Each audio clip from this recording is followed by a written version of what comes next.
I smell blood. Blood. Blood, I'm coming for blood. Fuck you, Jin. Blood. Yes! Hello everyone, welcome to a Warwick on how to guide play. Wait. In this video, I'm going to teach you all the ins and outs, all the left and right, up and down, north and south, cold and hot, the positive and negatives of Warwick. Let's talk about his lore, and I'm going to make it a little fast. So here's the TLDR. Warwick, before being an actual werewolf, was a thief in Zon. You know, crazy people in Zon like Mundo, Orgat, fucking Singed, Seraphine, yeah, crazy people. But one day, Singe kidnapped Warwick and ran a few experiments on him. In one of them, he lost his fucking arm. Warwick now has a mechanical arm instead of his actual one. And in the last experiment that ran on him, he fucking died. And then Singe yeeted him out. And then Warwick, instead of dying, he resurrected himself and transformed into a fucking werewolf. And now, he's like Batman or Deadpool, if you can. He hunts down bad guys. Since everyone is on are bad guys, it means he wants to fucking kill everybody. As in for gameplay though, Warwick is a jungler and a life stealer. If you don't know what a life stealer is, it's a class that I just made up for the sake of this video. They are the type of champion that when you fight them, instead of taking damage, they start healing back. Like Aatrox, Olaf, Warwick, Fiddlesticks, these type of champions, you know? They have a lot of lifesteal. That's why you call them lifestealer. Now let's move on to his abilities, because I know most of you guys don't even watch until this point. So if you're still here, thank you. Alright, his passive is Eternal Hunger. Normally it's just an auto attack buff. Not a big deal. It just, you deal more damage on your auto attacks. But the cool parts comes in when you're at 50% or below. You heal for all the damage you deal with this passive, not the auto attack, only with this passive. It's not a lot, but it's still you can win some fights with it. And when you are below 25%, the heal goes from 100% healing to 250% of the damage dealt with this passive. Note!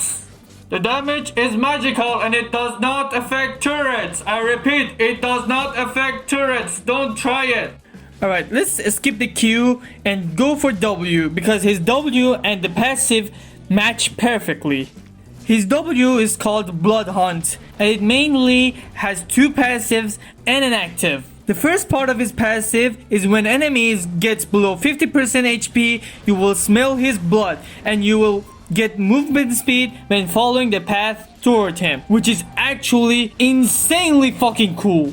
By the way, if you get hit by anything while running towards someone, your passive will go to like a 3 seconds cooldown. The second part of his passive is when an enemy gets below 50% HP, you will get 70% attack speed up to 110% attack speed.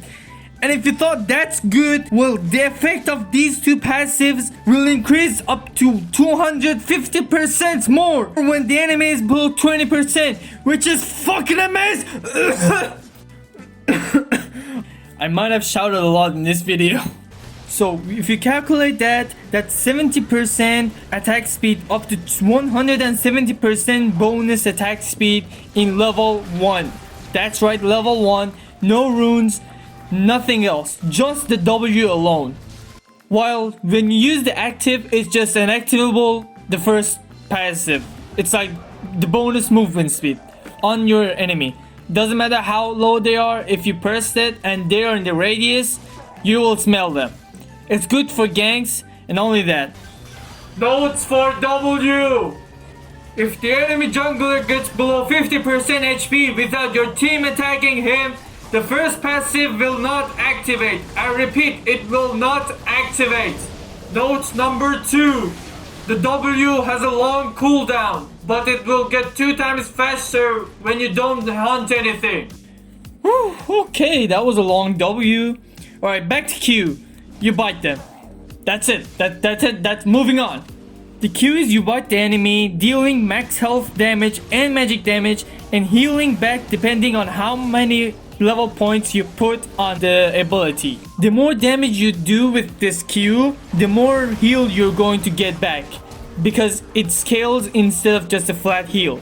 Also, your Q procs auto attack stuff, so your main rune should be press the attack, so you can auto attack, Q, and auto attack afterward to get all stacks of PTA. Alright, moving on to his E, Primal Howl.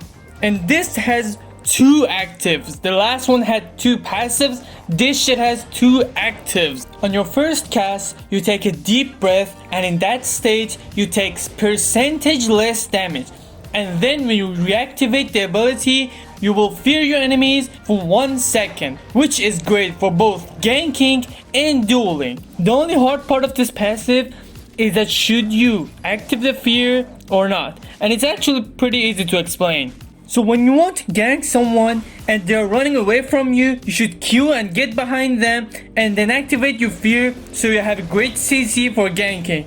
But if the enemy wants to fight you, press E once and let them use their abilities on you, so you will take less damage and you will deal more because of your fear. For his pre-level 6 gameplay, you are stronger than your enemies, unless if they're like Olaf or Jinzhao, maybe. But mostly you can counter jungle and invade them. But be careful, because if your laners don't have, what was it called? Oh yeah, brain cells. If your enemies don't have that, you're going to get fucked. Because Warwick snowballs hard. I'm talking harder than Nunu ever does. And once he gets his Sunfire, good luck killing him, because he's going to be tanky as fuck and heal a fuck ton back while deal more damage than your brand Caitlyn bot lane. In fact, here's the sound of pain your enemy is going to have.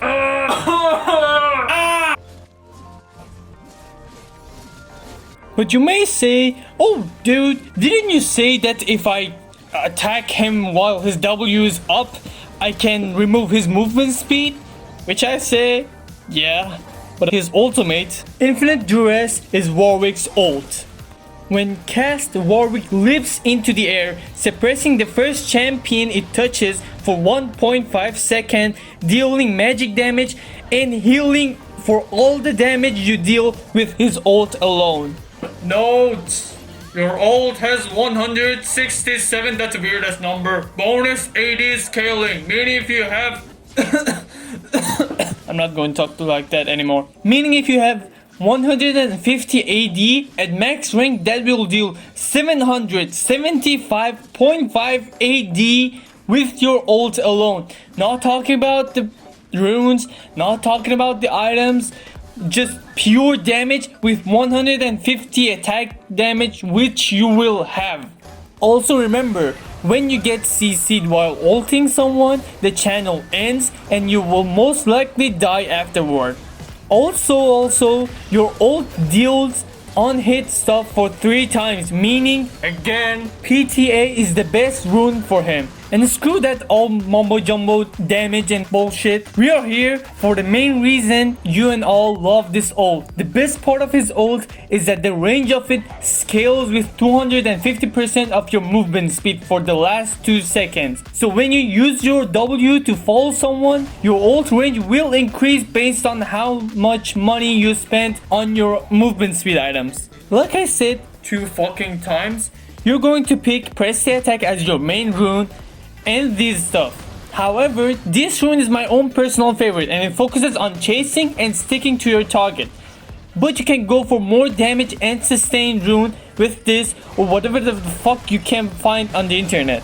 For your items, you're going to rush a Sunfire Aegis, tank boots, and then you're going to get either a Ravenous Hydra or a Titanic Hydra based on how fed you are. If you're so much fed and ahead of your enemies, you're going to get a Ravenous Hydra for more damage, but if not, you're going to get a Titanic Hydra because of the tankiness and damage it's going to give you. And you're going to get some healing reduction items because they're OP as the hell right now, and some more tank stats bullshit.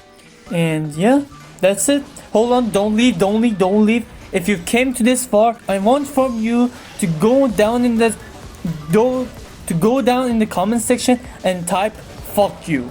yeah, I want you to go down there and type fuck you. I really want to know how many people watch my videos until the very end, so I can appreciate the people who actually do.